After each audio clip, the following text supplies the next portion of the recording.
नमस्कार दोस्तों, स्वागत है आप सभी का फ्यूचर स्टडी चैनल पर।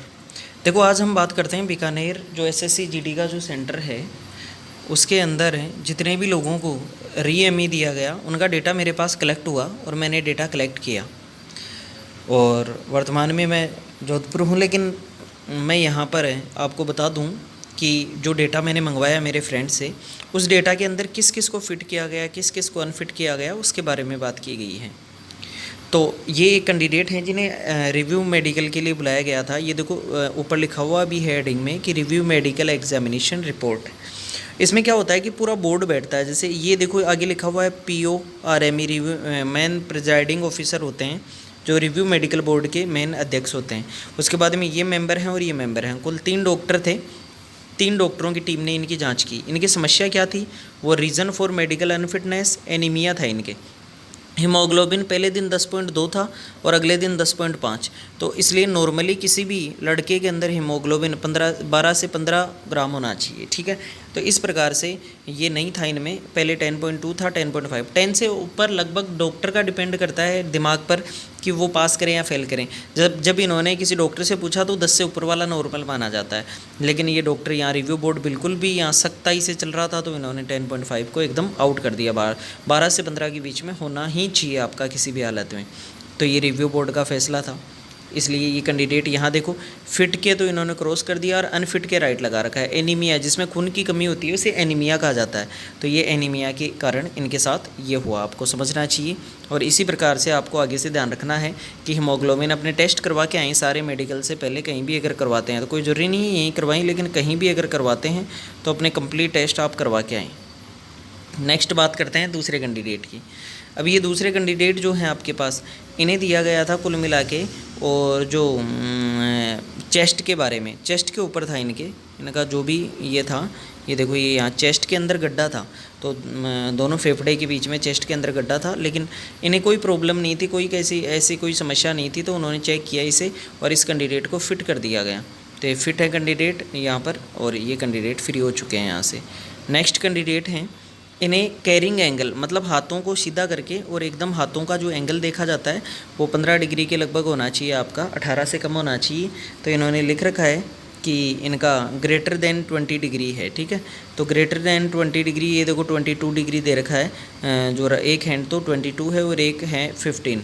तो कुल मिला के ये 22 वाला इनके गलत हो गया, तो ये अनफिट कर दिए गए ये कैंडिडेट भी। ध्यान रखना, तो हाथों का जो कैरिंग एंगल है आपका वो 20 से कम ही होना चाहिए। 18 ही मांगते हैं, लेकिन इन्होंने यहाँ ये 20 लिख रखा है, तो 20 के लगभग मान लो, ठीक है।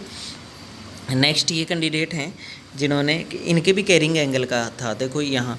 तो इनके मतलब कैरिंग एंगल जो है ये था, ये इस हिसाब से देखो ये दे रखा था, तो इस हिसाब से इन्हें फिट कर दिया गया। यहाँ तो 30 डिग्री दे रखा है, मतलब 18 से ज़्यादा होना चाहिए या कम होना चाहिए, आप देखना एक बार, ज़्यादा होना चाहिए मे भी, क्योंकि तभी इनका 13 दे रखा है, या 3 डिग्री है, ये ढंग से क्लियर नहीं हो रहा, 13 डिग्री है। तो ये मोर देन 20 डिग्री होना चाहिए, या फिर अनफिट का रीज़न था कि ज़्यादा दे रखा था, लेकिन इनका 13 डिग्री है, तो ये फिट है, ठीक है। 18 तक का, यह ध्यान रखिए, ज़्यादा तो नहीं होना चाहिए, कम होना चाहिए 20 से, ठीक है। और ये रीज़न फॉर मेडिकल अनफिटनेस ये था 20 से ज़्यादा। तो उस समय डॉक्टर को लगता है ना मेडिकल के अंदर कि ये आउट हो सकता है, तो फिर वो रिव्यू मेडिकल दे देते हैं। नेक्स्ट कैंडिडेट ये हैं जिन्हें दिया गया, इन्हें दिया गया टैटू। देखो, बॉडी पर कोई टैटू ना बनवाए। मैंने लास्ट लेक्चर भी दिया था, उसको भी आप पूरा देखें मेडिकल के रिलेटेड कि क्या क्या मेडिकल होता है। तो इन्होंने इनके टैटू था, ओम का टैटू बना हुआ था कैंडिडेट के हाथ के ऊपर। तो कोई भी रिलीजियस टैटू, कैसा भी टैटू, चाहे आपने, ये कैंडिडेट लेजर भी करवा के आए थे, ऐसा मैंने सुना कि लेजर करवा के आए थे, लेकिन इंक पूरी तरीके से निकली नहीं थी। और लेजर करवाने के बीच में मिनिमम 15 से 20 दिन का टाइम होना चाहिए सेकेंड लेजर करवाने, एक बार में निकलती नहीं है पूरी इंक, और नाम समझ में नहीं आना चाहिए इसलिए इन्हें क्लियरली अनफिट कर दिया गया। ध्यान रखना, ये कैंडिडेट हैं। और मेरे पास इन कैंडिडेट की रिपोर्ट आई है। जैसे इन कैंडिडेट के बारे में अगर अपन देखते हैं क्लियरली, तो इन्हें फ़िट कर दिया गया, और इन्हें फ़िट कर दिया गया। और इनके जो दिक्कत थी वो था, अभी थोड़ा सा जूम करके देख लेते हैं अपन इनके। तो इनके था एपिडर्मल नर्व, इसका मतलब इनके जो पैरों की जो नसें होती हैं उनके बारे में इनको दिया गया था, लेकिन फिर इन्हें फ़िट कर दिया गया। ऐसी कोई प्रॉब्लम लगी नहीं उन्हें, तो इन्हें कुल मिला के फ़िट कर दिया गया। इस प्रकार से ये इनके कोई प्रॉब्लम नहीं थी, ठीक है। तो ये कैंडिडेट थे। उसके अलावा अगर बात करें हम तो और बात करते हैं अपन, जैसे ये देखो, ये आपका वेट का चार्ट मैंने पिछले में भी दिखाया था आपको। वेट का जो चार्ट है ये पहले भी दिखाया था कि वेट का कैसे क्या चार्ट रहता है, कितनी आप में वेट होना चाहिए और कैसे क्या रहेगा, ठीक है। और नेक्स्ट तो दोस्तों इस वीडियो में मेरे पास इतना ही था आपको बताने के लिए कि कैसे तो किसी कैंडिडेट को फिट किया जाता है और कैसे किसी कैंडिडेट को अनफिट किया जाता है। ध्यान रखना, तो फिट वाला कैंडिडेट होता है उसे आरएमई में, री मेडिकल एग्जामिनेशन में, रिव्यू मेडिकल एग्जामिनेशन होता है, उसमें फिट पर गोल टिक लगा दिया जाता है और दूसरे को कट कर दिया जाता है, और अनफिट है तो अनफिट पर टिक लगा के दूसरे को कट कर दिया जाता है। ध्यान रखना, इस प्रकार से मतलब फिट और अनफिट रहता है। देखो ये बिल्कुल भी नहीं चाहते हैं कोई कैंडिडेट की फेल हो, लेकिन अगर एक्चुअल में कोई कैंडिडेट ये सोचता है कि पहले दिन अगर रिव्यू दे दिया और दूसरे दिन मैं पास हो जाऊँगा, हो सकता है पास, क्योंकि डॉक्टर एक केवल सस्पेक्ट रहता है कि हाँ इस कैंडिडेट को दोबारा देखना है। अगर दूसरे दिन आप में कोई कमी पाई जाती है, आपको बाकायदा वो फेल कर देंगे, और कमी नहीं पाई जाती तो पास कर देंगे। वो डॉक्टर का माइंड डिपेंड करता है, कई बार डॉक्टर थोड़ा सा लेनियंट होकर भी चेक करते हैं तो कैंडिडेट को पास कर देते हैं। तो इस प्रकार से आपके लिए जानकारी थी। चैनल को सब्सक्राइब कर लेना आप, सब्सक्राइब जिन्होंने नहीं किया है ध्यान से सुन लें, सपोर्ट की सख्त आवश्यकता है आपकी, और लाइक करना, वीडियो को शेयर करना इसके अंदर, ठीक है। और इसका मतलब ये है कि हमारा केवल उद्देश्य इतना सा है कि कैंडिडेट के पास एक्चुअल स्थिति पहुँचे।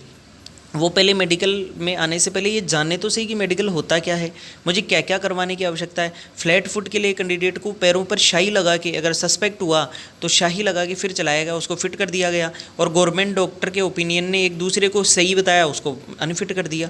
तो वो यहाँ के डॉक्टर पर डिपेंड करता है कि क्या होता है, क्या करें या क्या ना करें।